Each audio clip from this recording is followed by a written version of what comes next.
Ernest Hemingway, describing his writing experience, said that the wrist just took over and the words took wing. Most of us spontaneously go into trance-like states more often than we realize.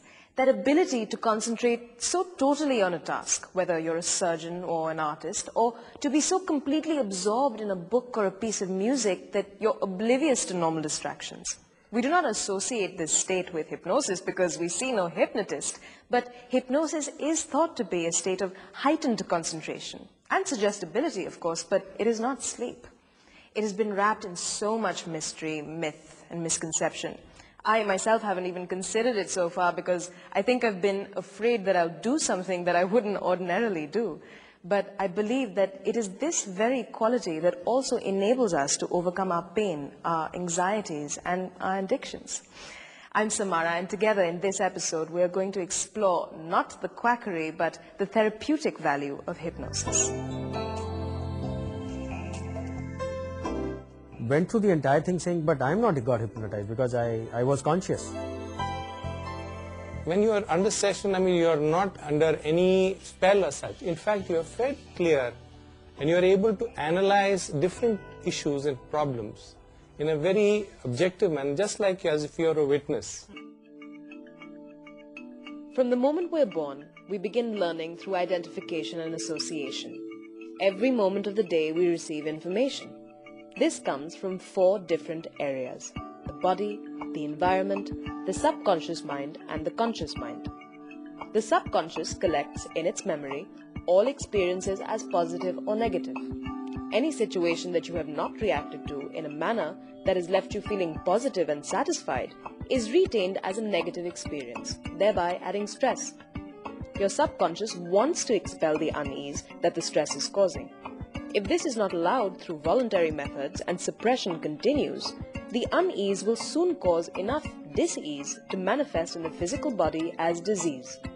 So what drew you to hypnotherapy, especially since you are a medical doctor as well? I would say it was destined. It was divine will that I had to be drawn towards this field. It was primarily speaking my ailment. I shifted from hospital to hospital and finally they zeroed down that it is CBD stricture, common bile duct stricture, due to a big ball of pus because of some infection, maybe airborne infection which I had caught. And then procedure after procedure, I underwent a complete surgery.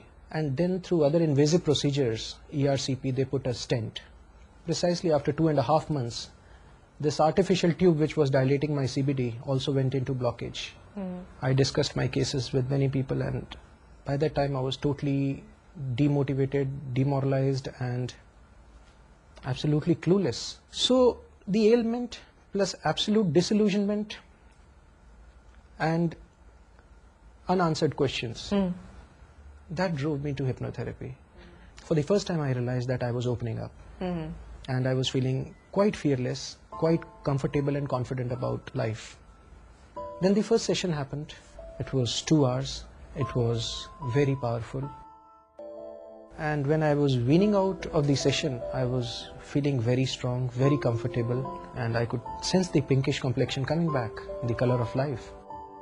And over the time, I realized that post-session, life was smooth. I could sum it up by saying that I was a happy man, despite whatever I was going through. The analysis had stopped. The Excel sheet which mind had made, do's, don'ts, what would happen, if this happens, then what, if that happens, then what, if this is the outcome, then what, all that had been erased from the mind screen, as if someone would take a duster and mop off the blackboard absolutely clean. I was physically healthier the immediate moment I came out, but I would say over the period I could every day feel health coming back to me. Under hypnosis, you definitely feel your body becoming heavier.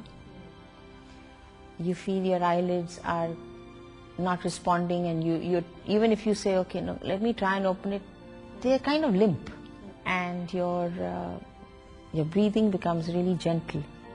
So there are physiological symptoms immediately that you come to know that you're under hypnosis. And we do tell the client that So it's not like he's dead to the world and he's responding to you, so he's awake. We need his conscious mind to be awake, because otherwise he'll stop listening to the therapist. I think that there's an obvious difference between a healthcare professional who turns to hypnosis when appropriate and a hypnotist who knows only hypnosis. It takes considerable skill and great responsibility to first make a correct diagnosis, then decide whether hypnotherapy is appropriate, and then actually carry out a treatment.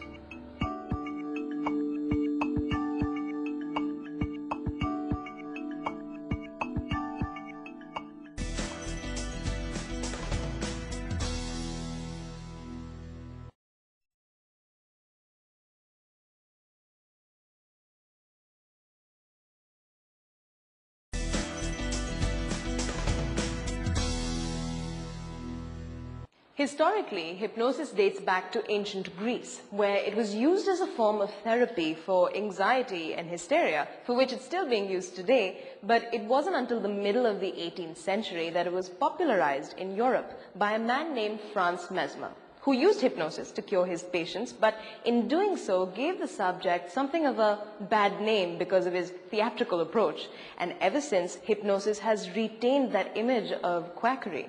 It was only after James Braid, a 19th century surgeon who also coined the term hypnosis, used it successfully medically for some major surgeries, that an interest was rekindled amongst medical circles. In the past, hypnosis has been used as a form of entertainment, where people have been made to cluck like chickens and do all sorts of strange things, what is called stage hypnosis. And it is why people are afraid of being hypnotized, because they're afraid they'll be taken advantage of. First of all, how does that work? They use some sort of thought transfer, and that's what we don't use in our hypnotherapy. Because in hypnosis, that what we use as a therapy, the client is always alert and awake. So anytime they want to wake up, they have the control. So how does therapy take place during hypnosis? The client mind is the most important tool here. So we as a therapist, we guide their mind to get into the root cause or whatever they have problem with. And then we use that information and feed back to their mind, form the suggestion, and sort of change their mind, their subconscious mind, to accept the new situation. Rapport is very important, because the more rapport we have with the client, the more they open up to us, and we can help them more. Now, what sort of conditions or ailments or diseases have you treated with hypnosis? Self-improvement, self-confidence, or you can use pain management, or fear, that no one can help with the fear, or even the major disease like kidney failure, cancer, all type of disease. Because all disease is created from the mind, and hypnotherapy, we access the mind. What do you see as the dangers in hypnosis and in hypnotherapy? I don't see any danger in hypnosis or hypnotherapy. In hypnotherapy, because the person's mind will protect themselves, and it's always alert, and the conscious mind is awake. So then they see the harm coming to them, they wake up. So there's no way. Just like when they're under hypnosis, if the fire alarms turn on, they just run. What is the future of hypnosis? Do you see it as complementing orthodox medicine? I see the hypnotherapist as the therapy in the present and in the future. As the primary therapy? Primary therapy. Because now we are coming to the age.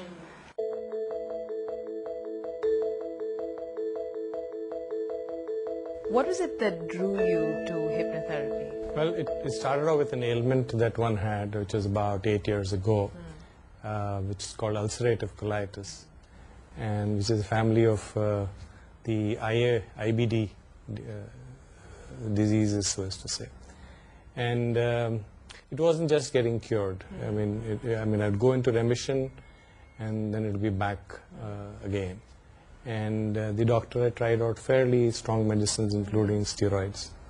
And then after a few years he suggested some alternative therapies.